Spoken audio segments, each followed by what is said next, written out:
a film critic. So I married a film critic. Welcome to So I Married a Film Critic. I'm your co-host, Julia. This is Barry the Film Critic. Hello, everyone. And tonight we decided to review a movie I'd never even heard of before called The Caller from 1987. Roughly 87. Yeah, it's a film that appeared in a couple of film festivals. And it's it happens a lot where, you know, at film festivals, either movies really explode, word of mouth kicks in, the reviews are great, so a studio snatches it up. In this case, it was kind of a small indie film, and it didn't get released for a long time. It hit video. I knew of this film because when I worked at the wonderful Videoland and TV, which is no longer with us, obviously closed in 95, but this is one of those weird movies we had on the shelf. We had one copy of it, like, what is this? And I looked at the cover, and I showed you the original cover art. It didn't look very good. It didn't look appealing. I don't even know what the movie was about. So I was aware of it, but I never rented it. It was one of these things where, like, we would often get these B-rate films, and we wouldn't know what they were, but people would rent them. And I never connected with this movie until my brother Marty, who is the producer of the show. Hey, Marty. Marty sent me this movie, the wonderful company Vinegar Syndrome. They did a special edition of this film. They remastered it and released it a few years ago. And Marty sent it to me, and I watched it cold, didn't look it up, didn't know anything about it. And I was blown away by it, particularly the third act. And I ended up watching it 2 times in a row because I thought, oh, this is like the film really pulled a fast one on me. And I wanted to see if it really held up a second time. And it really did. It's not just a sleeper. It's actually it's a smarter movie than it lets on. Okay, so this goes without saying, major spoilers. If you haven't watched this film, you can watch it for free on TUBI TV, TUBI. And so go do that and then come back. Yeah, completely because serious. You're probably going to want to watch it please a second time. So we watched it a couple weeks ago. Yeah, so final warning, there's spoilers after this point. And seriously, listeners, like we love that you're listening. Thank you so much. But if you haven't seen this movie, please watch it, then come back. You don't want a couple chuckleheads to spoil what's a really wild twist ending on a movie that you probably haven't heard of, but I think you'll be grateful to watch. So please watch the movie, then come back, listen. Okay, here we go. Okay, because I watched it 2 weeks ago with you.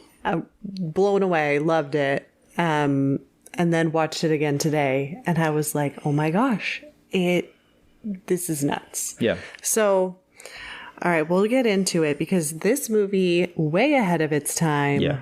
Probably one of the more dystopian films I've ever seen that is not advertised like that, but it definitely is. I mean, I don't know what genre you would call this. I mean, I wouldn't even, since now we're in Spoilerville, it's technically science fiction.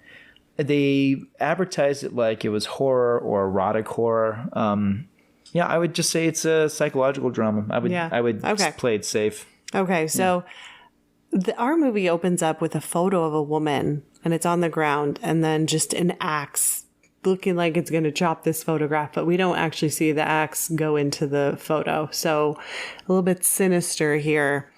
We have kind of an empty town, and our main character, who just goes by the woman.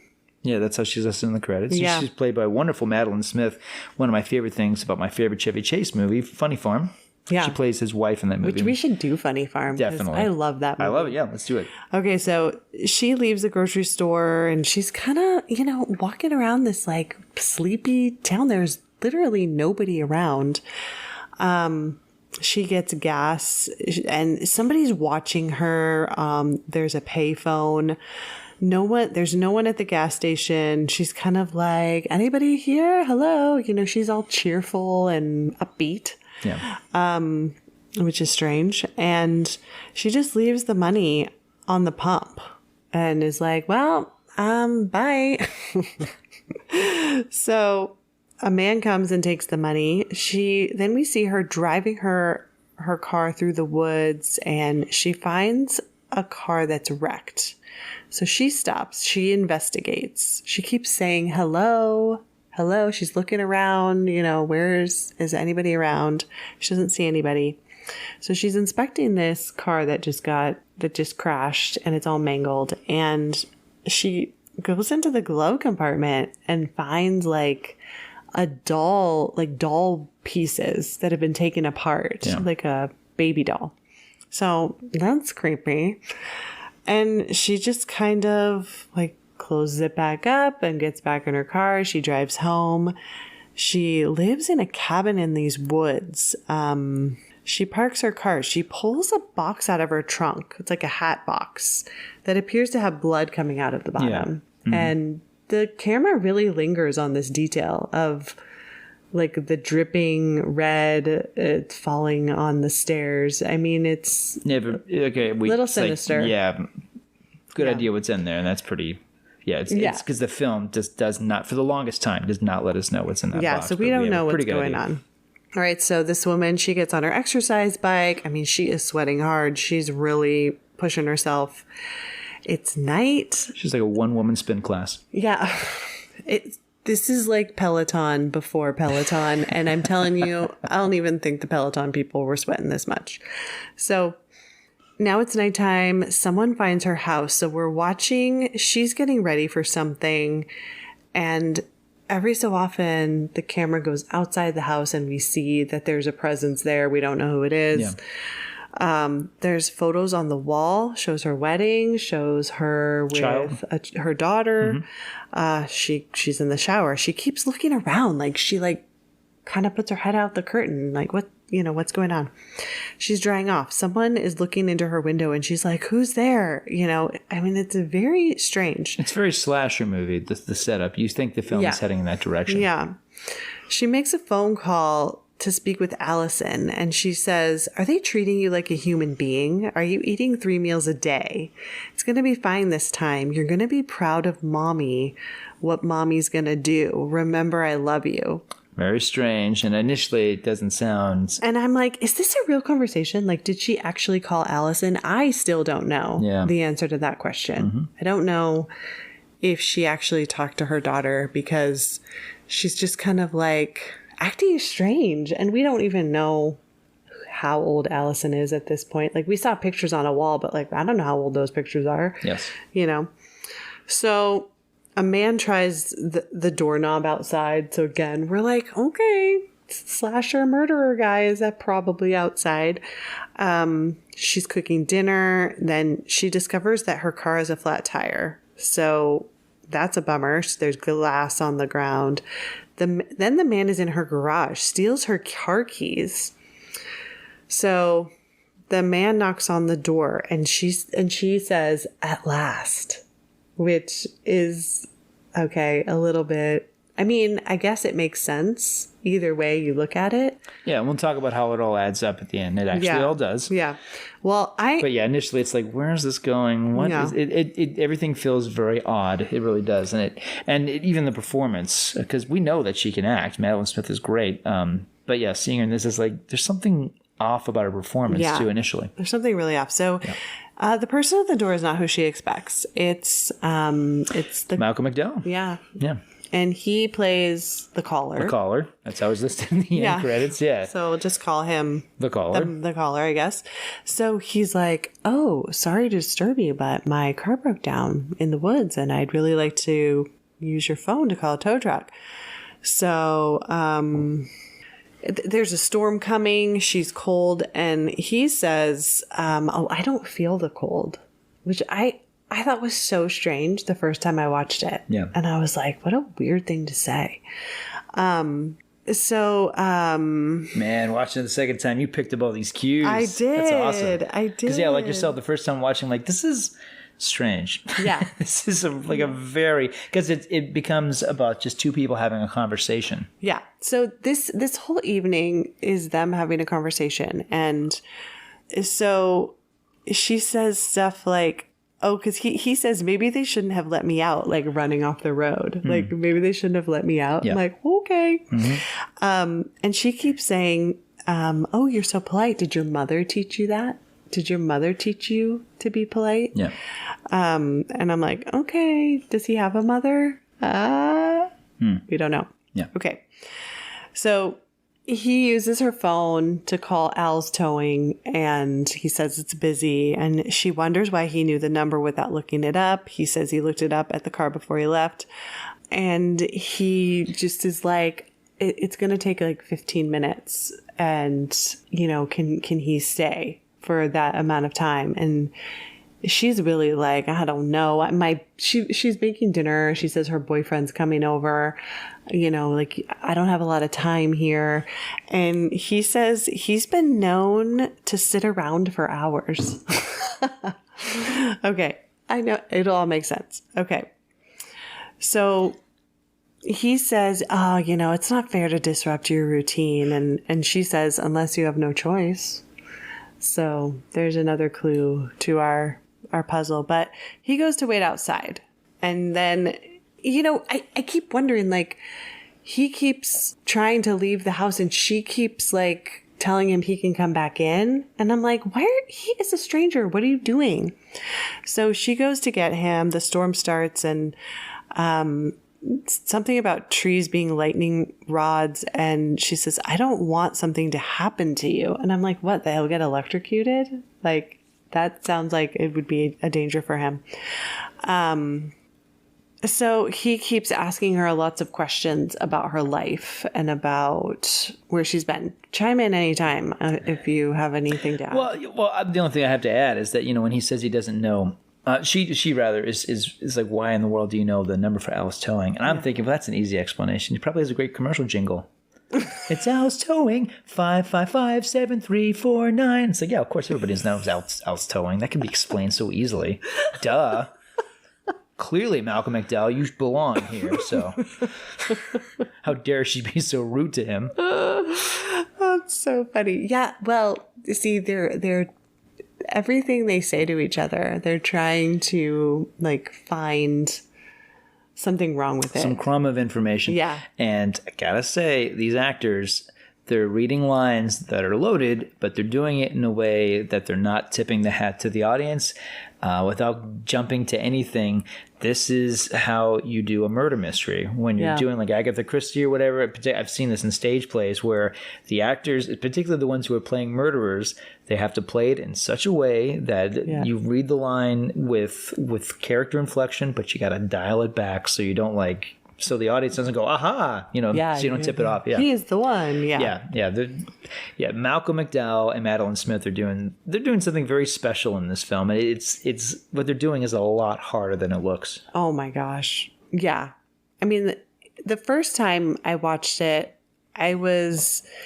she really struck me as super odd. Yeah. Very odd. Yeah, it's not a robotic performance, but there's something very weird about what she's doing. And even McDowell's line reading, like, it's almost Christopher Walken-esque. It's like, this is, like, were they just too tired when they did this? Or, it's almost like they're both in a trance, which is exactly right. Yeah. But initially, as you're watching it, it's like, this is, there's something, it's almost like a David Lynch film where it's like the actors are doing things that don't really seem connected to reality. Right. Which is also exactly what's going on. How long have you lived here? You ask a lot of questions. I've always had an inquisitive mind, even as a youngster. I like to know about people. What do you want to know about me? Everything. You haven't got much time. Do you want a crash course in human behavior?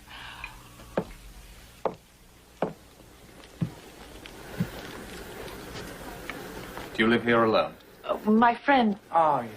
Friend. Gone about here. He lives here too, does he? Part of the time. And when he's not here? Does the sense of isolation get to you? Do you feel trapped? I don't feel trapped anywhere. Oh, too strong a word.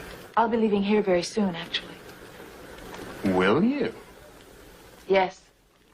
Good. Until then, this is a very nice little oasis. I like it. I'm so glad. Nice, beautiful colors. Gotta be careful with tropical fish. They're delicate. Sudden rise in temperature, a little too hot. Unexpected chill. Gone. So at one point she says, like, oh, you want a crash course in human behavior? Which I thought was funny. But she tells him she's going to be leaving here very soon. And he's kind of like, oh, okay, interesting. she has a fish tank and, you know, he puts his hand in her fish tank and he wants to like look through her photo slides. He goes around, he picks up a book, opens it. She takes it from him. Like he's really trying to like get into her personal business and she keeps redirecting him. Like, that's my personal stuff. Like, don't touch that. No, you can't. Like, leave my fish alone. They don't like to be bothered. Which after, you know, one of the fish actually ends up dying because he put his hand in there. Yeah. Which is horrible. So she accuses him of following her that day. She's like, somebody was following me in town. And he's like, oh, you saw somebody? And she's like, no, it was just a feeling I had. And he's like, you're paranoid. And like, you can't prove anything. So how do you know? You can't prove I was watching you. Yeah, you can't prove I was watching you. But he says, okay, this is the part where I was like, oh my gosh. He says, your hands are trembling, because she's pouring herself a drink. Your hands are trembling, spoils the illusion, gives the game away. The thing about games is you've got to know the rules. You have to play fair. Trembling isn't playing fair. That's playing on my sympathies. And I'm like, oh, there it is right there. You know, like they told us in the beginning that this is a game, but you don't even get that right away. Like it doesn't even register because you're just like trying to figure it out, but they tell you right away. She says that she's just cold and he says, well, there's a fire. It should be nice and warm in here. And she's like, can't you tell? Oh, that's right. You don't get cold or hot. Like you never sweat. Which just sounds like, so you say to someone, because it's like, okay, you're, you know, lack of human feeling. It doesn't, you know, it doesn't sound like it's loaded, but it's in context. It's very loaded. It's very loaded. Yeah. And then she says, I've had a lot of nights like this. They don't bother me anymore. And you think she's talking about the storm because there's this storm coming. Right. And I thought that's originally what she was talking about. But everything is a double entendre, you know? Yeah. So, well, double entendre would indicate that's different. A double meaning. It's getting very hot outside, and it's getting very hot inside too. Well, there is a little bit of that later on. Yeah, there is actually. Yeah. So, you know, at first you think she's talking about the storm, but I think she's actually talking about the game. So there's a TV cop show on and she starts, this is the part where I was like, what is wrong with this chick? She starts talking about murder and she describes how she would murder him and she's trying to scare him. And he's like, well, how do we even know each other? You know? And she's like, well, you know, maybe you were the husband of like my best friend and, you know, you cheated on her. And, you know, she's like going through all these like possible scenarios and he's like, she's like, who knows you're here? He's like, Al's towing. She's like, no, I could give them a different description, you know, and she's telling him basically that how she would murder him, chop him up, leave him in the woods and no one would ever know. And I'm just like, okay, lady, this guy is going to murder you. What are you talking about? And there's clearly something up with him because he's not like, you know, it's been nice, but I'm going to get going because you're crazy. Yeah, exactly. Like a normal non-murderous person would find this terrifying. Because initially when he basically excuses himself to go outside the cabin, it is this thing of, okay, like he's probably just inching his way out the door because he realizes that he's with somebody who is a psychopath? Completely crackers. Yeah, so she tries to scare him, turn him on at the same time because she's like, you know, you're outside my window. I'm showering. I don't know you're there. I'm naked. I'm vulnerable. You know, you're attracted to me. And, you know, so she's trying to like get into his head. And then she pulls a knife on him. He ends up turning it around on her. And there's a moment where you think he's going to strangle her. And then that moment passes and they kind of regain their polite composure. Yeah. And they go back to their verbal repartee. And you're like, what is going on? Like, okay. And the first time we watched this, you said, are they like husband and wife? And they're just like, is this like a fantasy? I was like, are they role playing? Yeah. It's just like the weird thing. It's like, okay, Brian's coming home. So it's time to do that weird thing that we do. Yeah. Yeah. Like we've been married for like so long that we got to spice things up. No, I mean, I was trying to think of any possible. Okay, I'll meet you at the cabin in the woods. Yeah. Like, this is a very strange relationship. Yeah. And I'm like, somebody should be calling 911, like, right now. Like, Al's towing is coming. I mean, that's not enough. Okay. So he's asking questions about her husband. He died in the war. The daughter is away from home, and the caller calls kids rugrats. And she is, like, very offended by that. And he says he saw, like, the daughter's room. He says the daughter's name, and she's like, how do you know her name? And he goes, point to you. And this is the first time he says that. And you're like, point to you? Wait, what? I mean, I guess when the first time I saw it, I thought, like, okay, now they're just, like, messing with each other. Yeah. Like, it's just like a thing you say. As opposed to what they're doing, they're indicating that this is the tennis match they're playing. Yeah, this is the game, Yeah. you know? Okay. So he pokes around her house. He finds the table set for two, dinner on the stove, you know, kind of like, okay, like, yeah, you really are waiting for somebody. He goes to wait outside again, and she says something like, he says something to her. I don't remember what it was, but she's like, if I had all the answers, I wouldn't be here. And, you know, he leaves and he says, you better lock up. You never know who can come out of the night. He might not be as easygoing as me, if you know what I mean. Yeah.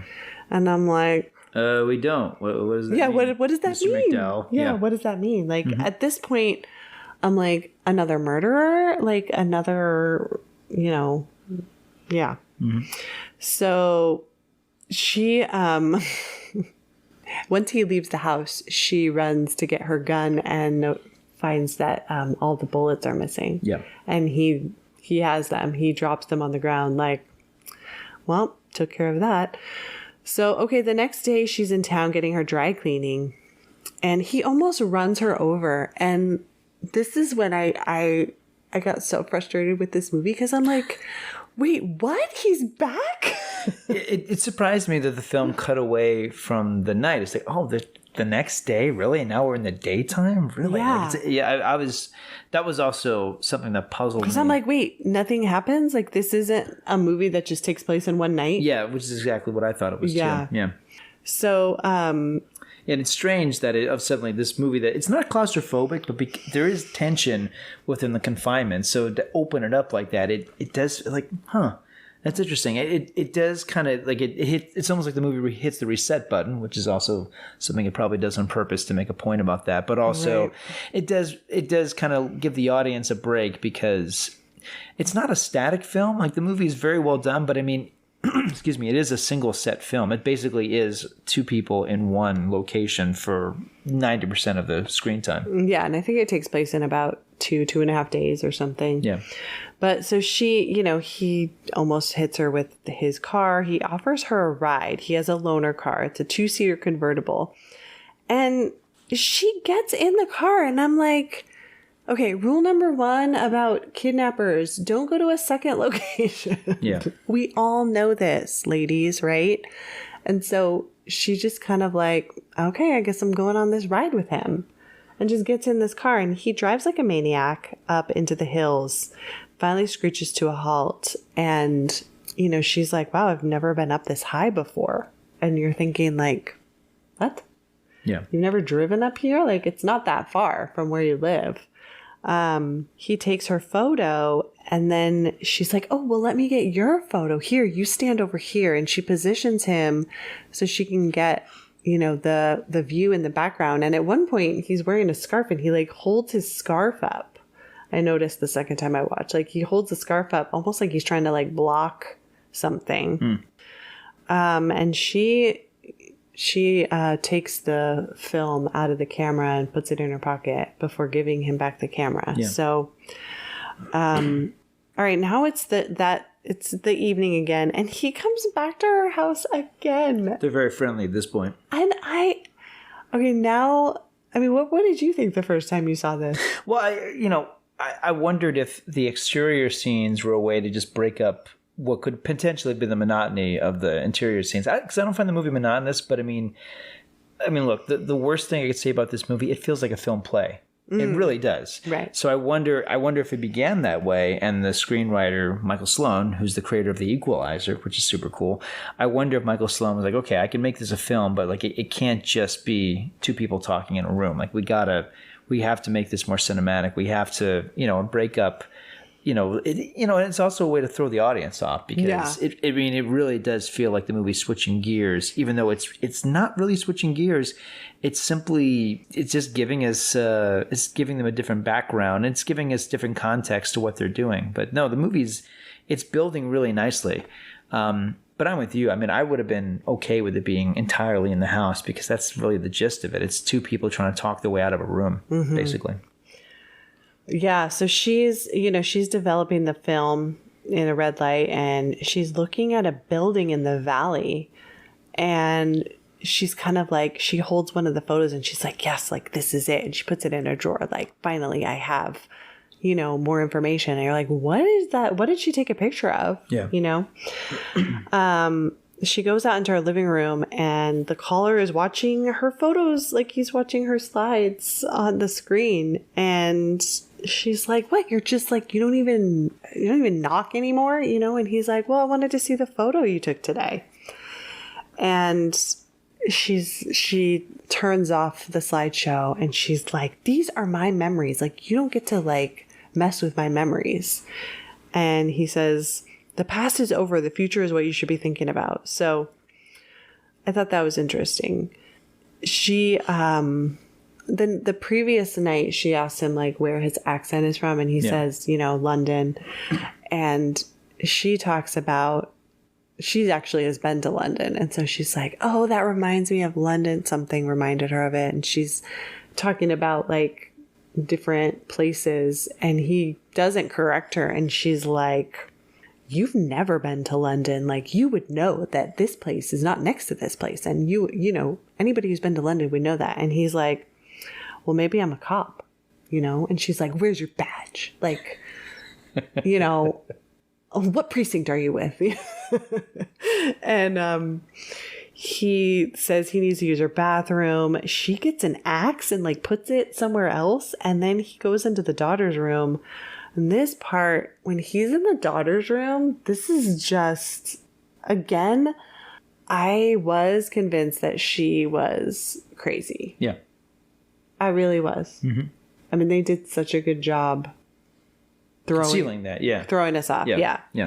So he talks about the room. He's like, oh, it doesn't even look like a child has been here. This room is sad. And, he talks about the broken doll parts because there's just like doll things around. And he picks up the leaky box and she's just like, don't touch that. And he's just kind of going around like picking things up and she's like really upset with him. And then he's like, well, what's in this closet? And he finds the key and it's a doll like that's been strangled, like hanging from a rope. Yeah. And she is like beside herself. And he's like, you know what? I think your daughter is never coming back to this room. Oh my gosh. And then she's like, get out of here. I mean, the second time I saw that, I was like, wow, he really went for the jugular on that one. Yeah. Because the first time you see it, you think, oh, she killed her daughter. Mm-hmm. Like she's one of those moms that went nuts and killed her child. And this guy, maybe he really is a cop and he's like investigating her. And now, anyways, is that what you thought too? Basically. Yeah. Yeah. Yeah. So then after this whole situation, he's still in the house and she tries to seduce him. And it's a very strange scene because he says, I can't do it. And I mean, they kiss and stuff and, lay down on the bed. She takes his, shirt off. So he still has his pants on. But at one point, then he stops it and he's like, no. And I am not sure what she was trying to do here in this scene because when he leaves, she's like, I understand. Like, I'm not sure like what emotion or what. I think on any level, excuse me, I think on any level she's trying to disarm him or take him off guard. I mean, and, and perhaps putting him in a situation where he is indecent, so to speak. I think she would find a way to overcome him. Yeah, maybe that's right. Yeah. And I think, later on she does say she was trying to humiliate him. Yeah. So, but it's like she almost feels defeated that he didn't go further. Yeah. I think. Mm-hmm. So he leaves. Lightning strikes her house and her garage catches on fire. So he pulls her out, saves her, puts it out, and she's like, "You saved my life." And he said he didn't have a choice. So that's interesting because she's very surprised that he saved her. Well, I took it the first time I saw it. I took it as like, well, it's the decent thing to do. I didn't have a choice. Of course, I'm going to save your life, even though you're completely nuts. But yeah, I'll save your life. Yeah. So he comes up with a theory. His theory is he's like, I know what you do. You put out bear traps because I think he got hit by a bear trap. A man gets hurt and comes to your house. You offer to help him. Dinner is cooking. You say, "Oh, my boyfriend isn't going to make it." Then you hang them in your closet, and he just makes her sound like a complete psycho. Yeah, like they're just getting in each other's heads. So he tells her to get dressed, gives her the white dress she just had cleaned. And I wonder how many times she's had that particular dress cleaned now. Because I'm like, there's one, I mean.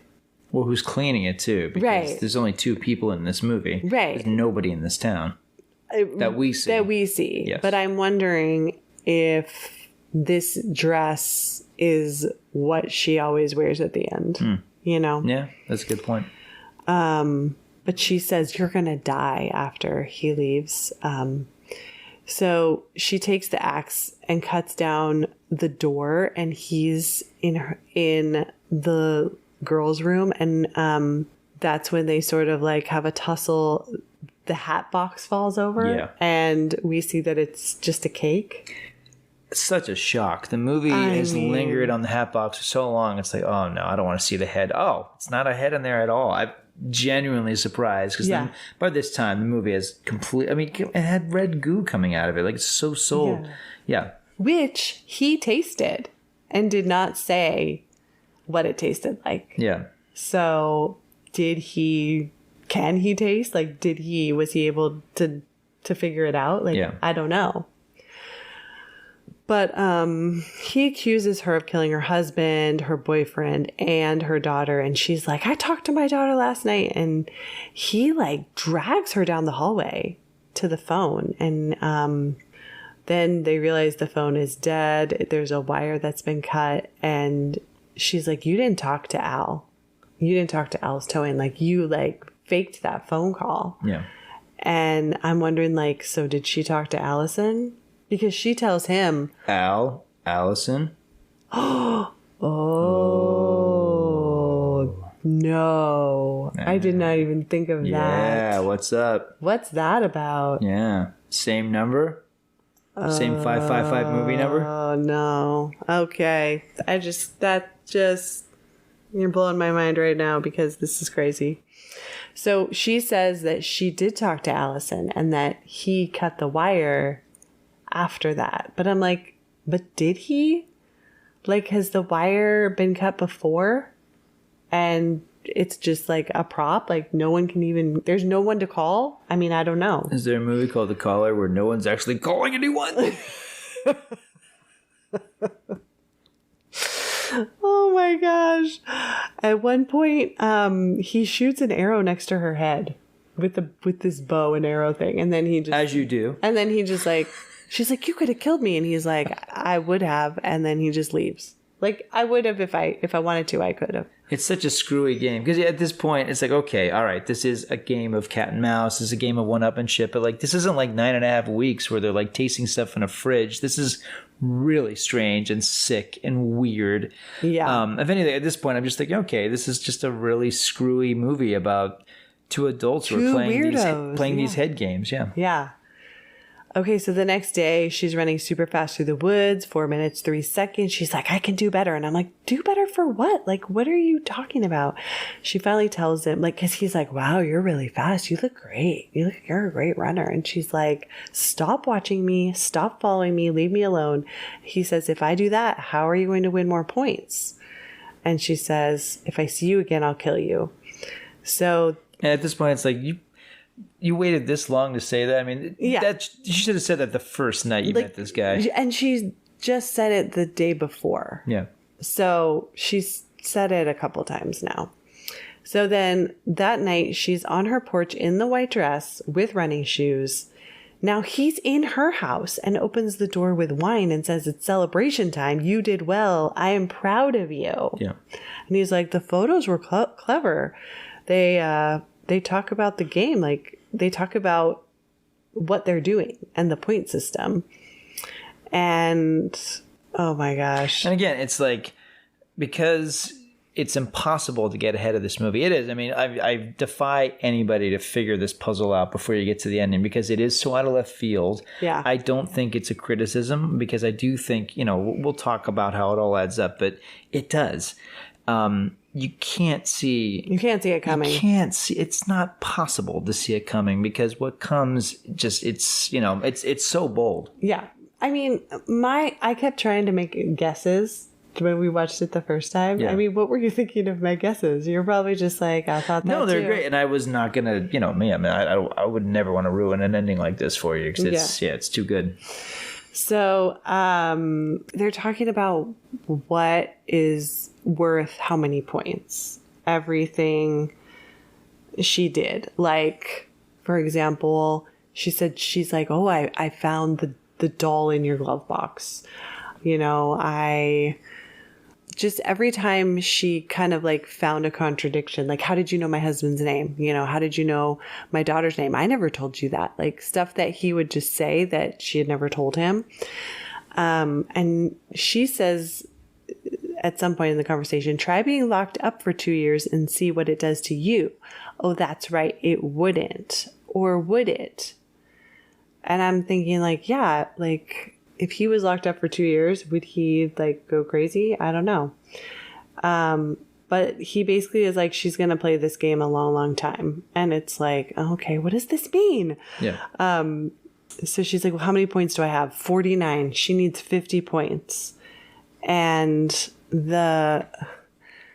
it's weird. so strange, because I'm thinking, like, how literally are we taking this? Yeah. And how important is that? I mean, is this something at stake? How are they keeping the points? I know. I was like, how is he keeping track of these points? Is it just in his head? And is this, I mean, are they just playing along? Like, are we supposed to take this detail literally? Because initially it was like, they're just being weird. They're just being weird. Yeah, like, point for you, but she got like 10 points for the photograph that she was able to get, So it's like, okay, I don't know.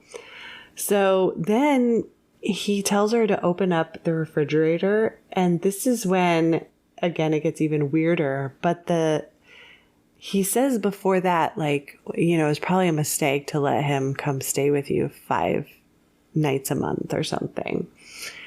And his hand is in her fridge. Mm-hmm. So I'm like, wait, did this caller kill her boyfriend and put the hand in there? Like, what? Do we ever know really what happened? Yeah. Do we? Well, let's keep going. Okay, we'll keep going. So he's like, next week you can try again, and like to get more point, like to get the 50 points. And I'm like, next week you can try again? How many times has this been? How many times has she done this already? Yeah. So she shoots him in the leg with that arrow. Yeah. He grabs like the string of the light over the table and gets electrocuted. And then she throws water on the ground and he is just sizzling. Yeah. And then you find out he's a robot. Yeah, a robot, some kind of weird robot, humanoid hybrid. Yeah. There's some melting going on. Some AI situation. Yeah, and we got the wonderful John Carl Bueller, who I don't believe is with us anymore. His makeup effects kind of take over this little portion of the film. It's nasty. Yeah, it's gross. His skin just melts off. Yeah, it's good stuff.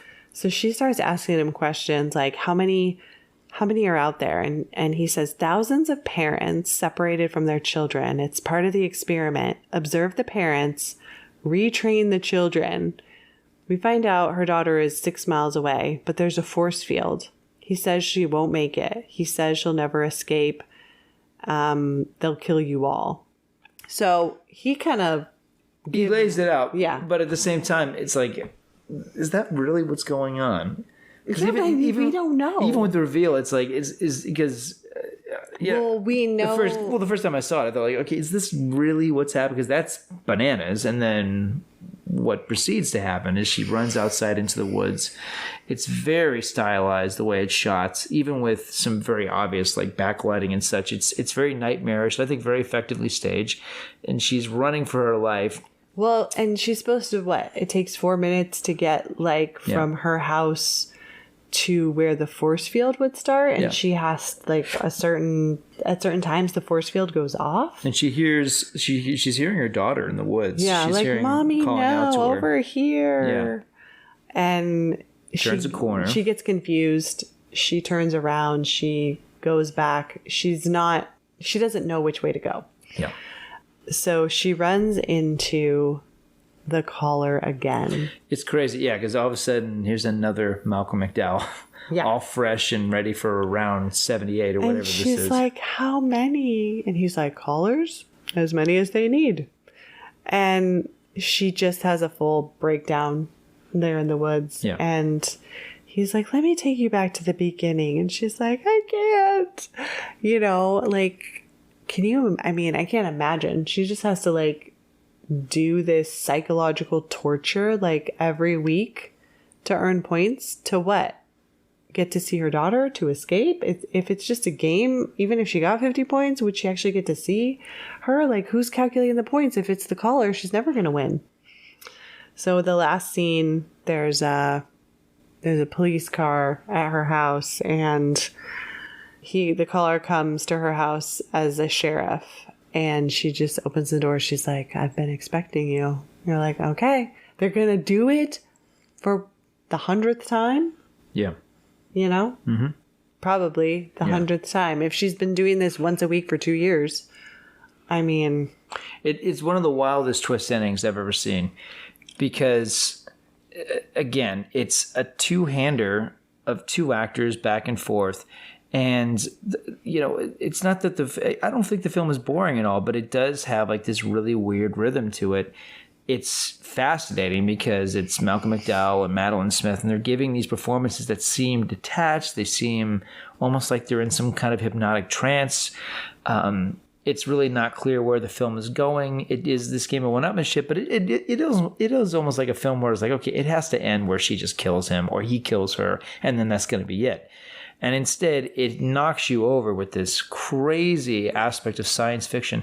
And I think the wow element of the ending, that they were able to sneak that up on us, it hits you so hard that it's easy. It's almost easy to overlook the first time you see it, like how cruel the ending is. It's really mean. Yeah. And impressively so. It's really, really bold.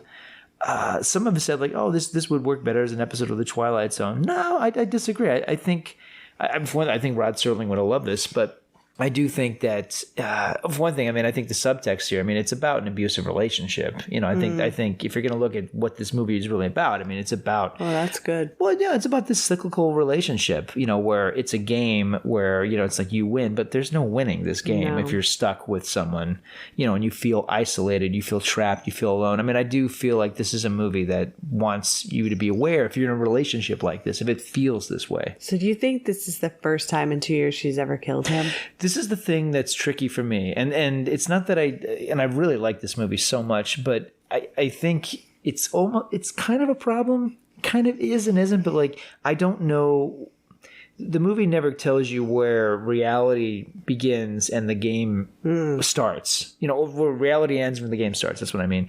So like the details of the murder and all that, I'm not sure they add up because I don't know that they're supposed to. Which murder? The whole red herring that she's of the boyfriend. Yeah, the whole with the hand. Yeah, whole thing. I'm not sure exactly how that plays into it. And at this point, I mean, they're so deep into it, I'm not even sure if they know, frankly. Yeah. You know, what's interesting is to all the lines that you leaned into, and I love that, you know, this Michael Sloan wrote this, and again, this is the creator of the Equalizer, and, you know, what a wonderful, weird thing this is. And Arthur Allen Seidelman's the director, definitely give him credit. Primarily TV. The first film he did was Hercules in New York, which was Arnold Schwarzenegger's first film, back when he was billed as Arnold Strong. It's definitely not one of the great Arnie movies. But they're both dealing with a very low budget movie. Charles Band, creator of Empire Pictures, is the producer, and you know, what could have been a nothing film, like it. I think there's something special about this movie. But to get back to it, I saw the film and I enjoyed it, but I thought, you know what, I'll bet if I see this movie a second time, the details aren't going to add up. So I watched it immediately after I saw it the first time. And watching the second time, I found it so much more disturbing because, as you did, leading into those lines, you go, oh yeah, they're telling us everything we want to know. We just don't know how it all adds up. So a lot of this stuff feels disconnected. It feels awkward. It almost feels clumsy and clunky.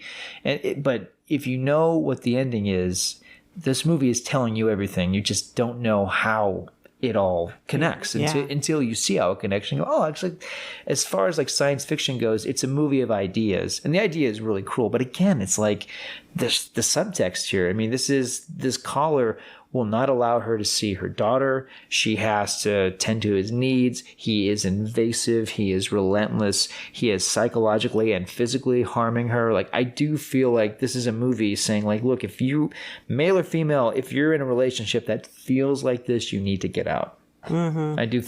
I think that's one of the reasons the movie has value, because it's not just a tour de force between these two actors, and it is. Malcolm McDowell and Madeline Smith, they're doing something very special in this movie, and I really love what they do here. But yeah, no, I mean, it has something to say about toxic relationships. It does. Yeah, that's interesting. Well, yeah, it's just, the whole thing just blew me away both times I saw it, and even the second time, there was so much I didn't catch and really remember. And, you know, her performance, I really feel like the movie takes you on this roller coaster where, you know, you think she's the crazy one. And she might actually... At this point... She might actually be a little nuts at this point. Yeah. You know, with all the psychological games that she's had to play and participate in. So that could very well be. Maybe she's a little loopy. But you realize, that this guy, this robot, this AI creature is really there just to see how long it'll take to totally break her. Yeah. You know, and who knows, like, how many parents are out there, like, enduring the same thing in this world. Yeah. And maybe they didn't last as long. Yeah. Know? Maybe they just killed themselves. To look into to think about the literal implications of it, it's really, it's dread inducing. I find it very disturbing. And I never really have before. Like, certainly the second time I saw it, that's when, like, okay, like, to really think about what this story is about. I mean, it's about the most torturous thing you can experience as a parent. It's like, you know, like we've talked about, you know, like the most horrible thing about a child abduction. It's not so much that your child is kidnapped. It's just the not knowing, you know, that torture of, like, where is my kid? What is happening to my child? So what she's going through, and, you know, and she does it because there's this faint and maybe even false glimmer of hope that she's going to be reunited with her daughter. I mean, it's harrowing stuff. And the fact that this movie fools you, tricks you so, I think, effectively, it almost kind of counterbalances the fact that it's a science fiction movie that has a really mean little punchline. Yeah. I like the film a lot. I really do. It's a total sleeper. I thank you, Marty, for introducing me to this, because I was never going to rent it when it was a video cassette, and I was never going to see it. I never had any interest in it because the cover art that they came up with was awful. I don't, you know, it's one of these things where it's a little film. I don't think the studio quite knew how to promote it. And that's fine, because they had a tricky bit of business where it's like, you need to see this movie just blind or not at all. Yeah. Don't go in knowing it's horror or science fiction or anything. Just know that it's a Malcolm McDowell movie, and just know that you're going to see this fantastic actor who continues to work to this day, and he's going to just give us a very odd and very layered performance, and he was always good for that. Mm-hmm. Yeah. And she's great too. Like, honestly, I think she's fantastic and funny for him. She's also in a Joe Pesci movie called The Super. Madeline Smith is very good. But yeah, what she does here is really, it's so different from a lot of the other work she did. Yeah. Yeah. Yeah. A thriller that I don't know anything that's going to happen is probably my most favorite genre, actually.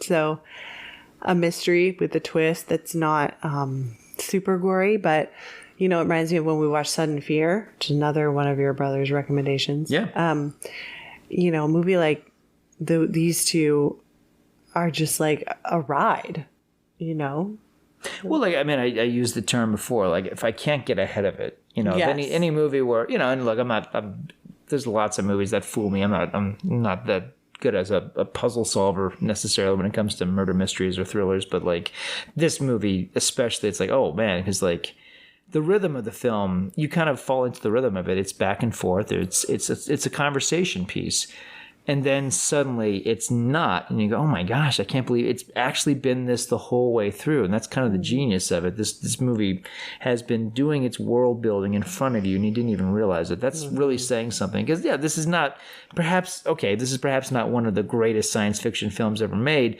but it's an accomplished piece of work, and it's ambitious, and it's bold, and it's strange. And it's doing its job the entire time. And one of the great things about it is you don't know how weird it is until the movie completely goes the rails. Bananas on you. Yeah. And you see like, oh, wow. Like, again, like to watch it a second time, it's like, this movie has been playing fair. And you can't always say that about, even some movies, they got these crazy twist endings. Like, did it really earn that? And you go, no. But no, in this case, yeah, like it's a small film, but it has big ideas, and it accomplishes something really big that even most mainstream movies can't do. Yeah. Because when you find out he's not human, and then you watch it again, you see how everything she says is to get under his skin. And it makes the performances so much more interesting. Yeah. It's like, okay, these actors are doing their best not to clue the audience in, but they're playing these really weird things because I mean, how do you play this? How do you play a mother who is willing to basically role play for an alien race, and he's playing an ambassador of the alien race who is there basically to prod her, the way a scientist would an alien species. I mean, it's almost unplayable, but they find the right notes. With the wrong actors, this would have been just insufferable. Mm-hmm. And no, they make it really riveting. They do. Yeah. Yeah. So how many stars? 3 for me, because it's stagey, it is like I could easily see this being done as a stage play. And there are times when it's like, okay, this, like, it's well done. It is, but it's like, okay, that's all there is. It's talking. Okay. I think as much as I like the film overall, I mean, the ending, I think, is what makes it great. Because I've always said, like, The Sixth Sense, obvious example, The Sixth Sense, even without the ending, I feel the movie is still fantastic. This movie, I think, is pretty good, and it's interesting, and it's accomplished for a little movie, but the ending is what makes it pretty extraordinary and unforgettable. So for me, 3 stars. And it's not a light 3 stars. It's a great film. It is. It's great. People need to see it. And again, like, watch it and then watch it with somebody else who has no idea what it is, and don't ruin it for them. Yeah. Yeah. For you? I was going to say 3 or 3.5. Yeah. Yeah. Yeah, 3.5. And, I could easily go 3.5. Yeah. It's Yeah. deserving. Yeah. I don't know. Little movies, B films, small movies. Like So is this a B film? Yeah. Oh. But that's okay. This is a good B film. There've been a few movies, that have like 2 people in the cast. Sleuth is a big one. What was done with Olivier and Michael Caine, and then Michael Caine and Jude Law. But yeah, in this case, or like, what was another one? Closet Land with Alan Rickman, Madeline Stowe. These movies are very hard to pull off, and this is this is aces. It really is. Yeah. Yeah. So check it out, folks. It's a little movie. Hopefully you've Seek it out. already checked it out. Hopefully, yeah. If you've listened this far. Yeah. Yeah. No. Like I occasionally we talk about films that no one has seen, no one has heard of, and this is one I highly recommend checking out, especially if you like thrillers, if you like mysteries, and you like Malcolm McDowell. Check it out. Yeah. I loved it, so I highly recommend. All right. Well, I think that concludes our discussion of The Caller. Good night, everyone.